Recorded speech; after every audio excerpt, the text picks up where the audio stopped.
Hello friends, myself Raju Vyas from Mumbai, teaching accounts since last more than 40 years. Today I am going to introduce to you a topic, investment account, part 1. It looks to be a very difficult topic. दिखता है कि एक difficult topic है, लेकिन इसको हम बिल्कुल simple language में, in a very easy language, I will try to explain the basic. More videos will follow. This is just part 1. So as we start, let's see. सबसे पहले इन्वेस्टमेंट अकाउंट, अकाउंटिंग स्टैंडर्ड 13, ये आपको ध्यान रखना है. As per accounting standard 13. Investment basically क्या है? तो इट इज़ एन एसेट. आदमी इन्वेस्ट क्यों करता है? तो उसमें से उसको कोई इनकम जनरेट होना चाहिए. He should get some income, maybe by way of interest, maybe by way of dividend, और हो सकता है maybe by capital appreciation. तो इन्वेस्टमेंट करने का उद्देश्य यही होता है कि आदमी को दो पैसा मिले, चाहे वो ब्याज, चाहे डिविडेंड, या चाहे उसका एप्रिसिएशन. जो इन्वेस्टमेंट्स हम लोग 12 महीने से कम पीरियड के लिए रखते हैं, investments which are held for less than 12 months are called current investment. और सामान्य भाषा में हम कई बार बोलते हैं they are called as short term investment. लेकिन जो इन्वेस्टमेंट्स हम 12 महीने यानी कि 1 साल के ऊपर तक होल्ड ऑन करते हैं या रखते हैं, the investments which are held for more than 12 months are considered as long term investment, या sometimes we call it as non current investment. आगे बढ़ते हैं. कुछ इन्वेस्टमेंट ऐसे होते हैं जिसमें आपका रेट ऑफ इंटरेस्ट फिक्स रहता है, जिसको हम लोग फिक्स्ड इनकम बेरिंग इन्वेस्टमेंट ऐसा बोलते हैं. जैसे मान लो 10% डिबेंचर्स, तो उसमें आपका इनकम फिक्स हो गया, आपको ब्याज 10% मतलब 10% ही मिलेगा, न 9 न 11. बॉन्ड्स, उसके आगे भी लिखा रहता है 5% बॉन्ड्स या 5% गवर्नमेंट बॉन्ड्स, जो भी है, मतलब वो फिक्स्ड इनकम वाला काम हो गया. 5% मिलेगा मतलब 5% ही मिलेगा. गवर्नमेंट सिक्योरिटीज़ में भी कई बार होता है 7% गवर्नमेंट सिक्योरिटीज़, 8%. तो ये सब हो गए फिक्स्ड इनकम बेरिंग इन्वेस्टमेंट. लेकिन कुछ इन्वेस्टमेंट ऐसे भी होते हैं जिसमें आपको कितना इनकम होगा ये मालूम नहीं होता है. जैसे कि आपने किसी कंपनी के शेयर्स खरीदे, you bought shares of a particular company. Now depends वो कंपनी क्या प्रॉफिट करती है, क्या डिविडेंड डिक्लेयर करती है, उस हिसाब से आपको इनकम मिलेगा. वो कम भी हो सकता है, ज़्यादा भी हो सकता है. That is why we call them as variable, मतलब फ्लक्चुएटिंग, कम ज़्यादा, variable income bearing investment. For example, investment in shares of XYZ company. अब इन्वेस्टमेंट जब अपन खरीदते हैं, when we purchase the investment, तो उसका टोटल कॉस्ट कैसे फाइंड करना है? How do we find the cost of the investment? कोई भी एसेट, वाई इन्वेस्टमेंट, मैं तो बोलूँ कोई भी एसेट जब हम खरीदते हैं तो हमेशा उसका परचेस प्राइस लिया जाता है, और एसेट खरीदने के बाद वो खरीदते समय आपके जो भी एक्सपेंडिचर है वो सब उसकी कॉस्ट में हम लोग ऐड करते हैं, तब जाके टोटल कॉस्ट हमको मिलता है. हम लोअर स्टैंडर्ड में, अगर आपको ध्यान है तो, हम सिखाते हैं कि मशीनरी परचेस्ड फिर मशीनरी को लाने का ट्रांसपोर्टेशन कॉस्ट, फिर मशीनरी को फिट करने का इंस्टॉलेशन का खर्चा। ये सब हम टोटल मार के बताते हैं कि फाइनली मशीन मुझे पड़ा कितने में, टोटल कॉस्ट। तो ये बात हर एसेट के लिए एप्लीकेबल है। तो यहां पर भी देखो मैंने क्या लिखा कि आप परचेस प्राइस ले लो, कितने में आपने शेयर्स, डिबेंचर्स, बॉन्ड्स जो भी है, at what price did you purchase, वो पकड़ लो। उसमें आपको क्या कमीशन या ब्रोकरेज देना पड़ा वो उसमें ऐड हो जाएगा। अगर कोई स्टैम्प ड्यूटी या कोई दूसरे प्रकार का टैक्स आपको देना पड़ा तो वो उसमें ऐड हो जाएगा। ये सब प्लस प्लस प्लस करके फिर जो आया finally, that shell represent the total cost of investment. मतलब इन्वेस्टमेंट का कॉस्ट निकालते समय आपको ये ध्यान में रखना होगा कि कितने में खरीदा और खरीदते समय आपने क्या क्या एक्सपेंसेस करा। फॉर एग्जाम्पल आपको मैं यहाँ दिखाता हूँ, you can just pause and write the question if you want to write. इधर लिखा है कि एक्स परचेस्ड, क्या लिखा, X purchased 2000 debentures of a company at ₹90 each. 90 के भाव में 2000 डिबेंचर परचेस किए। उसको 1% देना पड़ा ब्रोकरेज, उसको 1% देना पड़ा ब्रोकरेज और 500 रुपया उसको कुछ ड्यूटी, स्टैम्प ड्यूटी का लगा।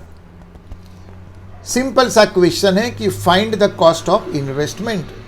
ओके, तो क्या करते हैं ये लोग सॉल्यूशन के अंदर, हाँ क्या करते हैं, तो बोले सबसे पहले स्टूडेंट देखेगा कि हमने इसको परचेस कितने में किया। So first he will find out the purchase price. तो बोले सर हमने 2000 डिबेंचर्स खरीदा और एक डिबेंचर का 90 रुपया दिया। Fine, 2000 debentures purchased at 90 rupees each, 9 into 2 18, ये बन गया 1,80,000। ये तो परचेस प्राइस है। बोले यस सर, लेकिन क्या आपने कोई खर्चा किया? बोले हाँ। क्या किया? तो बोले पहले तो सर हमने ब्रोकरेज, दलाली का 1%। ओके फाइन, तो हमको 1%, अब 1,80,000 जो है उसका 1% लेते हैं तो 1,800 कुछ बनेगा। ब्रोकरेज का 1,800 रुपया हमको देना पड़ा। फाइन, और सर क्या देना पड़ा? और हमको देना पड़ा स्टैम्प ड्यूटी का कुछ, कितना है देखो तो 500 रुपीज़। मतलब 1,80,000 में हमने खरीदा, 1,800 रुपया ब्रोकरेज को चुकाया, स्टैम्प ड्यूटी का 500 चुकाया, यानी कुल मिला के अगर देखा जाए तो ये इन्वेस्टमेंट मुझे कितने में पड़ा ऑल टुगेदर। तो अगर अपन देखा जाए तो ये बनता है 1,82,300। This is the total cost 182,300। तो इस तरीके से जब भी कोई भी एसेट हम खरीदते हैं तो खाली परचेस प्राइस नहीं पकड़ते।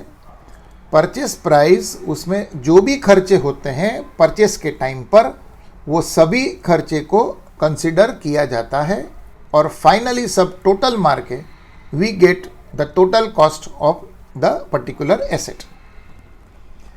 दूसरी बात, एसेट जब खरीदा जाता है, चाहे इन्वेस्टमेंट हो, चाहे मशीनरी हो या एनी एसेट, ओके,